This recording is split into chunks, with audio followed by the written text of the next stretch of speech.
പിന്നെ അവസാനം ഞാൻ പറഞ്ഞിടത്ത് തന്നെ വിവേക് എത്തി, ഓട്ടോമാറ്റിക്കിലെത്തി, SUV എത്തി. അതുകൊണ്ട് ഞാൻ ഹാപ്പിയാണ്. എനിക്ക് അതിൽ ഓർമ്മയുണ്ട്, വിവേക് ഒക്ടേവിയ എടുക്കാൻ പോകുന്ന സമയത്തും ഞാൻ കുറെ അഡ്വൈസ് ഒക്കെ തന്നു വിട്ടിട്ടുണ്ടായിരുന്നു. അതായത് അന്ന് ഞാൻ കൊടുത്ത അഡ്വൈസ് ഇങ്ങനെയാണ്, വിവേകിന്റെ ലുക്ക് വെച്ചിട്ട് സ്ഥിരം ഉള്ളതല്ലേ, അതല്ലേ അഡ്വൈസ് വിത്ത് അഞ്ചാൻ തന്നെ പേരിട്ടേക്കുന്നത്.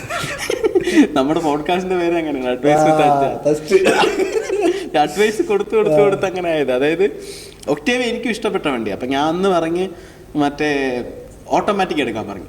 അപ്പം മെനുവലാണ് എടുക്കുക. അപ്പം ഞാൻ പറയടാ ഓട്ടോമാറ്റിക് ഇടുക, അതല്ലേ ഭയങ്കര സുഖം, നീ അതൊരിക്കൽ യൂസ് ചെയ്ത് കഴിഞ്ഞാൽ. എനിക്ക് തോന്നുന്നു അന്ന് ബഡ്ജറ്റ് കൺസ്ട്രെയിൻസ് ഉണ്ടായിരുന്നു ഓട്ടോമാറ്റിക്. എനിക്ക് മാനുവൽ ഓട്ടോമാറ്റിക് അന്ന് നല്ല ഇതാണെങ്കിലും പക്ഷെ മാനുവലിന്റെ ഒരു ഫീൽ വേറെയാണ്.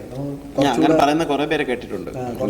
എനിക്ക് പിന്നെ മനസ്സിലായിട്ടില്ല, കാരണം ഓട്ടോമാറ്റിക് എടുത്തിട്ട് പാഡൽ ഷിഫ്റ്റ് യൂസ് ചെയ്താലും സെയിം എഫക്ട് കിട്ടുമെന്നും പറഞ്ഞ് നടക്കുന്ന ആൾക്കാരെ ഞാൻ കണ്ടിട്ടുണ്ട്. പക്ഷെ കുറെ പേര് ഇങ്ങനെയും പറയും.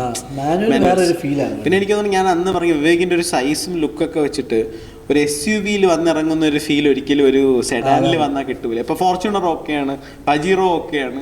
ഇത് രണ്ട് കമ്പയർ ചെയ്യുമ്പോൾ പജീറോ വേറൊരു ലെവലായിരുന്നു. വിവേക മറ്റേ റെഡ് പജീറോയിലൊക്കെ വന്നിറങ്ങുന്ന ഒരു സാധനം, ഒരു BMW 530 അങ്ങനെയൊക്കെ കുറച്ച്